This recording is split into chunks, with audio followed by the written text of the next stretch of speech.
पंचायत एवं ग्रामीण विकास मंत्री प्रहलाद पटेल ने कहा, आत्मनिर्भरता सिर्फ आर्थिक मजबूती नहीं है बल्कि यह हमारी सामाजिक जिम्मेदारी का भी प्रतीक है। आज के समय में अक्सर लोग इसे केवल आर्थिक दृष्टिकोण से देखते हैं। कितना पैसा कमाया, कितनी संपत्ति बनाई, लेकिन सच्ची आत्मनिर्भरता का अर्थ केवल वित्तीय स्वतंत्रता नहीं है। यह उस सामूहिक शक्ति में भी निहित है जो एक समाज के हर सदस्य को जोड़ती है और उन्हें अपने कर्तव्यों और जिम्मेदारियों के प्रति सजग बनाती है। हमारे अधिकार महत्वपूर्ण हैं, लेकिन उनसे पहले कर्तव्य और समन्वय की भावना आवश्यक है। जब हम अपने अधिकारों के साथ साथ समाज और समुदाय के प्रति अपनी जिम्मेदारियों को समझते हैं, तभी हम सशक्त और संतुलित समाज का निर्माण कर सकते हैं। गांव की आत्मनिर्भरता भी इसी से जुड़ी है। यदि हम सभी मिलकर नई चुनौतियों का सामना करेंगे, स्थानीय संसाधनों का सदुपयोग करेंगे और सहयोग की भावना को बढ़ावा देंगे, तभी हमारा गांव न केवल आर्थिक रूप से बल्कि सामाजिक और पर्यावरणीय दृष्टि से भी सशक्त बनेगा। मेरी पहली प्रार्थना ये है कि हम सब इसमें चर्चा में भाग ले। पिछली बार हमने समूह की बैठक की थी, इस बार ये सदन ही सारे विषयों को सीधे सुनेगा और बोलेगा। फॉर्मेट भी ये बदला है कि अब मंत्री पहले नहीं बोलेगा, पहले आप बोलेंगे। मंत्री उसको समाधान के तौर पर कुछ कह सकता है तो वो कहेगा। मुद्दे वही है कि शहर के पास की पंचायतें हों, जनपद के क्षेत्र जनपद हों, उनके काम करने का जो सेमी अर्बन कॉन्सेप्ट है उसको हम इम्प्लीमेंट कैसे करेंगे। हमारा सचिव तो उस लायक सब नहीं रखता अधिकार। जो काम नायब तहसीलदार और तहसीलदार का है वो सचिव नहीं कर सकता।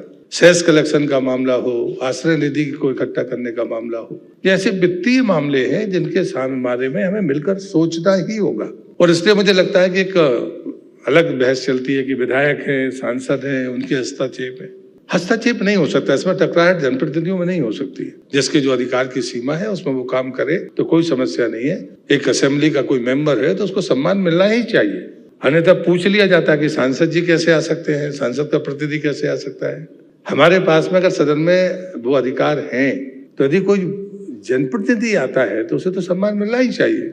अंत में मैं ये बात कहूंगा कि जो आत्मनिर्भरता की मैं विचार रखता हूँ, और भारतीय जनता पार्टी ने अभी आत्मनिर्भर भारत को लेकर पूरे देश में जागरण शुरू किया। इस मन से बाहर आइए, इस सोच से बाहर आइए कि आर्थिक स्वतंत्रता और आर्थिक मजबूती आत्मनिर्भरता नहीं है। ये जो हमारे मन में भर गया है कि पैसा होगा तो हम आत्मनिर्भर हैं। आपके पास में संपन्नता हो और हर दिन आपके गांव में झगड़े हो, आप आत्मनिर्भर हैं। आपके पास में पैसा हो और बीमारियां आपके दरवाजे पर दस्तक देती रहे, आप आत्मनिर्भर हैं। आपके पास में पैसा ही पैसा है और नशा हर घर में है, आप आत्मनिर्भर हैं, स्वावलंबी है।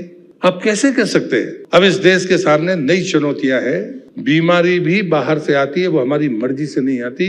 कोरोना उसका उदाहरण है। और इसलिए मुझे लगता है कि क्या हम इन सामाजिक सरोकारों से अपने आप को जोड़ सकते हैं, क्या मिलके काम कर सकते हैं। अब नशा तो कम से कम ग्राम पंचायतों में अगर ग्राम पंचायत तय कर ले तो किसी की हिम्मत है कि नशा गांव में चला जाए।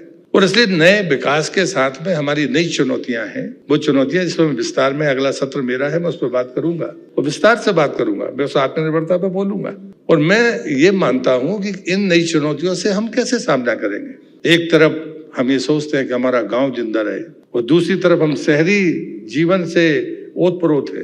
दोनों का हम साथ पे नहीं चल सकते।